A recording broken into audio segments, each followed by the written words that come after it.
কলকাতা থেকে মাত্র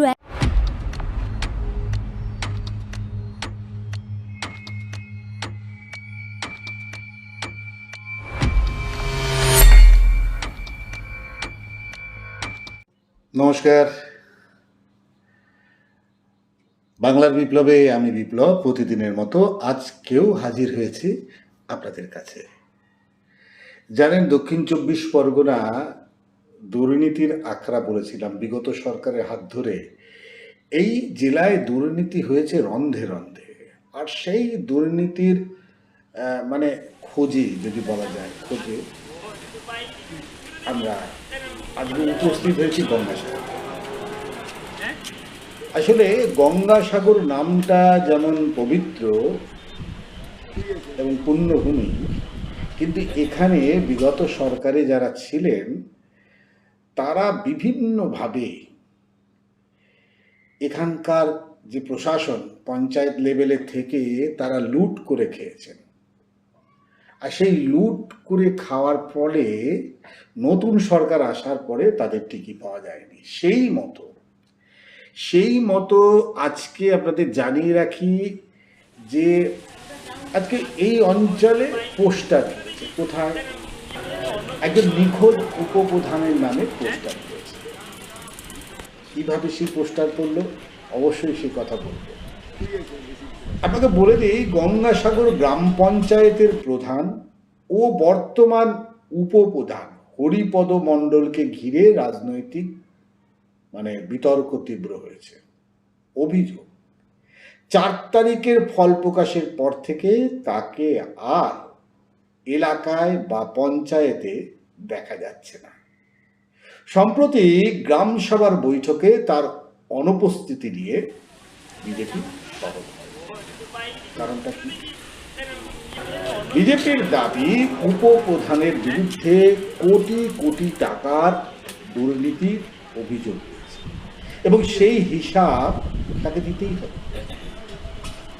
বৈঠকের পর পঞ্চায়েতের গেট কালীবাজার এলাকায় হরিপদ মণ্ডলের একেবারে ছবি দিয়ে নিখোঁজ উপপ্রধান লেখা পোস্টার সাটানো হয়েছে।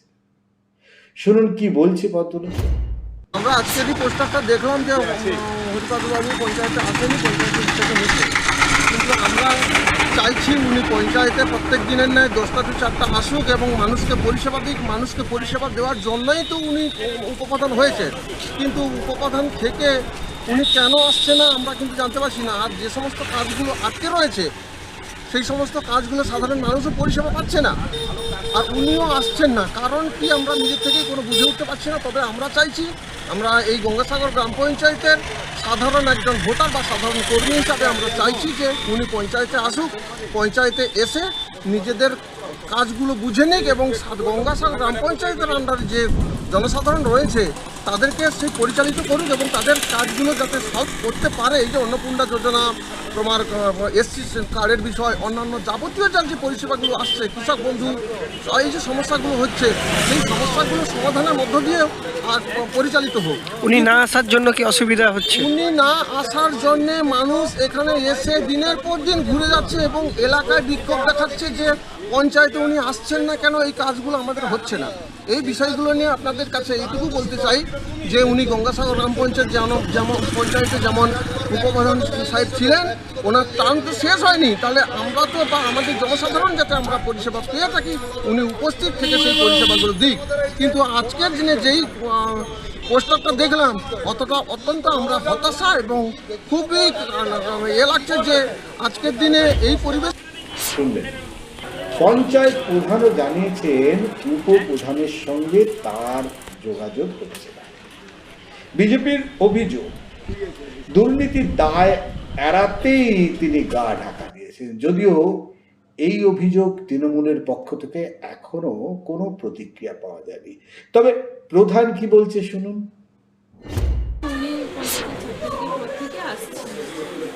আসছে না? কি কারণে আসছে না কিছু কি জানেন? এটা তো আমি বলতে পারবো না ওনার কি কারণ। আমি প্রথমে আসছিলাম না, জনসাধারণের কথা ভেবেই আমি আসছি। পঞ্চায়েতটা চলমিত যাতে থাকে, জনগণ যাতে পরিষেবা পায় সেই চেষ্টাই করছি। উনি না আসার কারণে বেশ কিছু কাজও তো থমকে যেতে পারছে। সেটা হয়তো সমস্যা হচ্ছে সময়, কিন্তু আমি চেষ্টা করছি কাজগুলো সময় মতো হওয়ার জন্য। কি চাইবেন উনি কি আবার আসুক বা? সেটা বলতে পারবো না। শুনলেন তো? তাহলে এই 4 তারিখের পরে এই মানুষগুলো কপুরের মতো উধাও হয়ে গেল। কোথায় গেল এরা? কোথাও তো আছে, নাকি বাংলা ছেড়ে বাংলাদেশ কিংবা পাকিস্তান চলে গেছে? তা তো নয়।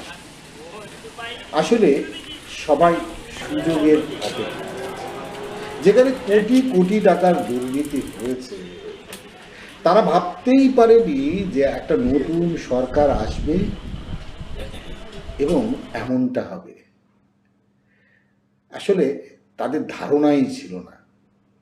কিন্তু এবার তো বদলাতে হবে ধারণা,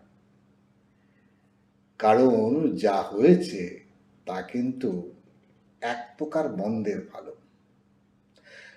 তবে প্রশাসনের পক্ষ থেকে আজ যেমন নিখোঁজ পোস্টার করেছে, কাল হয়তো তার বিরুদ্ধে একটা নিখোঁজ এফআইআর হতে পারে। কেন? কোটি কোটি টাকার দুর্নীতি বলেন আপনারা। পঞ্চায়েত কোটি কোটি টাকার দুর্নীতি।